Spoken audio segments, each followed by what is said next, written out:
नेता तो सड़क पर है, लेकिन दूसरी ओर झारखंड के अभ्यर्थी भी सड़क पर है। 60-49 चल तो नहीं, देखिए कुछ चीज़ों में भारतीय युवा मोर्चा जो है, बीजेपी अपने टाइम में तो कुछ किया नहीं।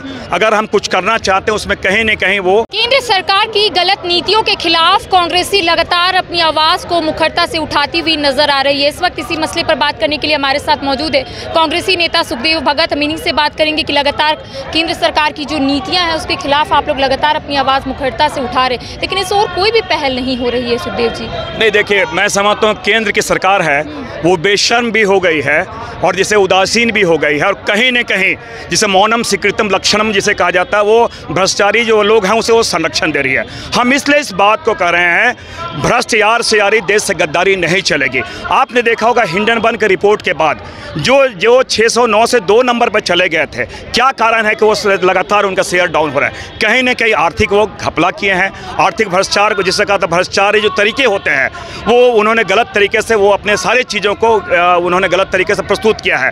चाहे सीबीआई, अगर चाहे आप SBI की बात करें और LIC की बात करें, जो पब्लिक सेक्टर है उसका भी मोदी जी की सरकार ने मिसयूज किया है। आज PM केयर फंड कहाँ है, कोरोना काल में जो किया है। तो ये सरकार कहीं न कहीं कांग्रेस पार्टी उद्योगपतियों के खिलाफ नहीं है, लेकिन भ्रष्ट उद्योगपति के खिलाफ है। पोर्ट अडानी के नाम पे, एयरपोर्ट अडानी के नाम पे, रेलवे अडानी के नाम पे, वेयर हाउस अडानी के नाम पे, ऐसी क्या बात थी? इसलिए हमने कहा यार से यारी, देश से गद्दारी नहीं चलेगी। सेना के बारे में उन्होंने यही किया, तो कहने का मतलब महंगाई के बारे में कुछ नहीं बोलते हैं, बेरोजगारी के बारे में कुछ नहीं बोलते हैं, आर्थिक जो घपला किया गया उसके बारे में कुछ नहीं बोलते हैं। इसलिए कांग्रेस पार्टी ने दायित्व को समझा है, और ये हम लोग जो एक कॉन्स्टिट्यूशन का जो कस्टोडियन है महामहिम राज्यपाल, उसके समक्ष हम लोग आए हैं, उसका घेराव किए हैं। यह सिंबॉलिक है, लगातार ये कार्यक्रम चलेगा। अच्छा सुखदेव जी, जनता से जुड़े मुद्दों को आप लोग उठा रहे हैं, चाहे बेरोजगारी हो, महंगाई हो, लेकिन जनता ही नदारत है, जनता ही नहीं दिख रही है। नहीं, क्या कार्यकर्ता हमारे जनता नहीं है क्या? मैं समझता हूँ कि सुनिए, एक चीज़ मैं बताऊँ, जब क्रिकेट टीम खेलती है ना तो 11 लोग खेलते हैं, तो पूरा भारत नहीं खेलता है क्या? तो कहीं न कहीं इतने कार्यकर्ता हर जगह से, हर बूथ से आए हैं, हर प्रखंड से आए हैं, तो ये कहीं न कहीं ये पूरे झारखंड को रिप्रेजेंट कर रहे हैं। कार्यकर्ता ऐसा थोड़ी कि कांग्रेस का ठप्पा लगा है, विचारधारा से हम कांग्रेस से जुड़े हुए हैं, लेकिन हैं तो आम जनता ना। तो आम जनता के जो उनकी भूमिका, उनका कष्ट है, उसको हम लोग आपके माध्यम से परिलक्षित कर रहे हैं यहाँ पे। हम लोग कांग्रेस के कार्यकर्ता नेता तो सड़क पर है, लेकिन दूसरी ओर झारखंड के अभ्यर्थी भी सड़क पर है। 60-49 चल तो नहीं, देखिए कुछ चीज़ों में भारतीय युवा मोर्चा जो है, बीजेपी अपने टाइम में तो कुछ किया नहीं।